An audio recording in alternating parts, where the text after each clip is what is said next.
Relationships are one common element that everyone in the world has with one another. What model in our knowledge or relationships did you have? As far as family is concerned, my mom, I had a relationship with my mom, okay, and with my dad, I was a dad's girl.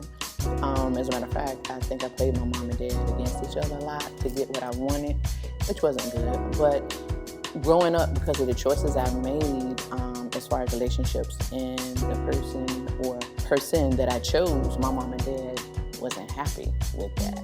They didn't agree with it, so it was a struggle for me even in school because of the relationships that I chose as far as going against the grain of what my mom and dad thought was right for me, which made it even worse. But what it did was the relationships I did have with my family kind of like came up, I reached out to other people, other families. Like a young lady moved next door to me. I kind of took to her and her mom and dad and her brother and her. I liked the way they lived.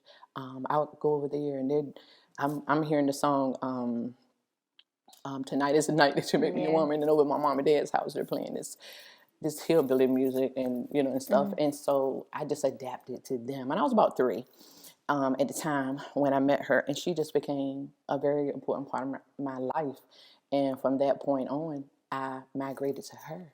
You experienced several forms of abuse for approximately 5 years in your marriage.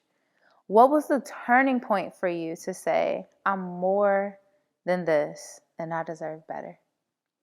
My turning point was when my children actually saw what was happening to me. It was a knife one time, it was a gun one time, but when he started to physically hit me in front of them, I knew it was something I had to do, but I had to ask God what to do because I just couldn't get out. Everybody told me if I was you, or if, I would do this and I would do that, but I just didn't have the fight in me, and then at that time, he was my youngest's dad, and I wanted one of my kids to have their father, and I just didn't want to get out of it. But when it came to the point when I was hospitalized with a broken ankle and fractured pelvic bone and all that kind of stuff, and the police, they had to get involved because I would tell stories to the police officers like I was jumped, somebody robbed me and stuff like that, because he manipulated my mind so much. I believed everything he said. When he said he was going to kill me, I believed that. When he said he was going to do things to me, I believed that, because he would come home in the middle of the night sometimes and snatch me off the bed. And he's hit me in my face so many times. I've had so much dental work. But what got me out of it, of course, my prayer to God, he was incarcerated. And he actually he had a sinus infection or something going in, and he wound up with meningitis. And instead of the jail sending him to a hospital, they sent him to Eastern State saying he was crazy. Eastern State sent him to MCV where he died 5 days later.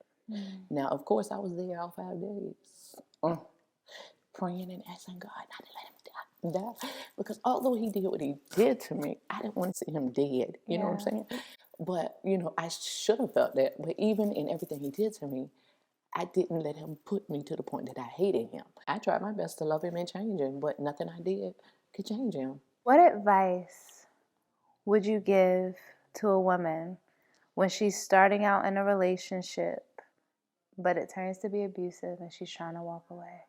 To get out initially, when you see the first sign, I saw the first sign, but I stayed with the hopes that it would change. When you have a love for a person, that's not going to change it. Only God can change a man's heart. But I didn't see that then like I do now. And I advise any woman to just get out from the beginning, because emotionally, mentally, and physically, men will abuse a woman because they target weak women. So I advise any woman, if you can get out. The first sign of any kind of emotional, mental, or physical abuse, because it don't get better, it gets worse. What does being a superwoman mean to you? Being a superwoman to me means I've overcame things that I never thought I would overcome. Being a superwoman to me is being able to help people daily. I work at social services in Suffolk, and every day that I interview people, I try to use some of the stuff that I've been through to help them in situations they're in. Because a lot of women are hurting and they're not getting the help. And I encourage them about church, go to church, get into a church. Bible study, read your word, and don't ever think you're not worthy, because we're all worthy. God made us all unique, and we're all worthy of his love and not to be abused in no kind of a way. Well, I have to say, your circumstances probably was not the best, but it has produced a superwoman nonetheless. And I know that there are women that are watching this today that you just gave them back their strength. Yes. So thank you for showing up and telling your story.